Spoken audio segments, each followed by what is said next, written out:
There are many ways to drive economically.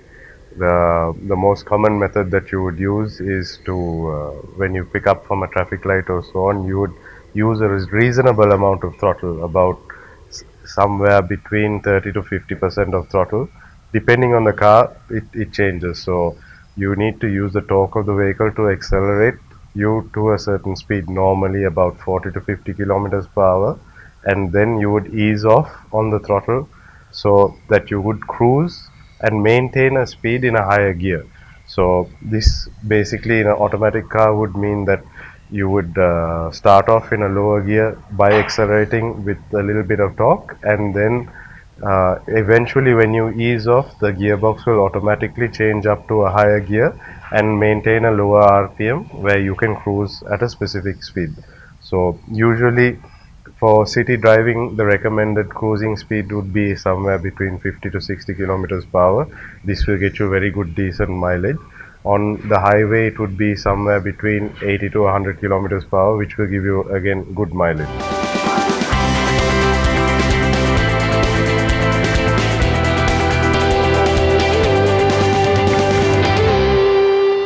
The other important part about driving economically is to avoid braking unnecessarily. Braking unnecessarily means that you have to again accelerate. So every time you have to accelerate and use more throttle, you are indirectly pumping more fuel into the engine to create the torque for you to be able to get up to the speed that you require. So unless you have to stop at a traffic light or you have another vehicle in front of you, and to avoid an accident, obviously, you try your best to maintain a certain speed so you carry your momentum and avoid the necessity to have to accelerate harder. When you're in a situation at a traffic light and you need to accelerate out of the traffic light, the biggest fault that people do is they have a heavy foot and they would step on the throttle quite hard to get themselves moving. This is the part where you need to discipline yourself to, like I had in my first point, where you need to accelerate with a gradual amount and then slowly ease off, allowing your engine to reduce the torque as you come up to a specific speed. So the main point here is to remember to accelerate enough where you don't cause a traffic jam and you're not driving too slowly and blocking the people behind you, but at the same time not too hard to in the point where you are using too much of fuel to get the car to move forward. So again, I'll explain that point. Is at the traffic light you need to gradually accelerate up to a certain speed without causing a traffic jam and a block behind you, and ease off the throttle as your speed increases. Another method you can use to save fuel is at a traffic light, especially in a automatic vehicle, would be to put the car into neutral, from D into neutral. This helps, reduce the amount of energy that's lost through the torque converter while you're holding the brakes and stopped at the traffic light.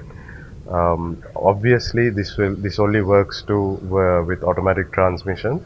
On a hybrid vehicle, I really recommend that you don't do this, because this stops charging the battery. So you constantly need to be in drive if you're stopped stationary or park. So these are the two options that you have for an automatic vehicle. Obviously, this doesn't apply to a manual vehicle.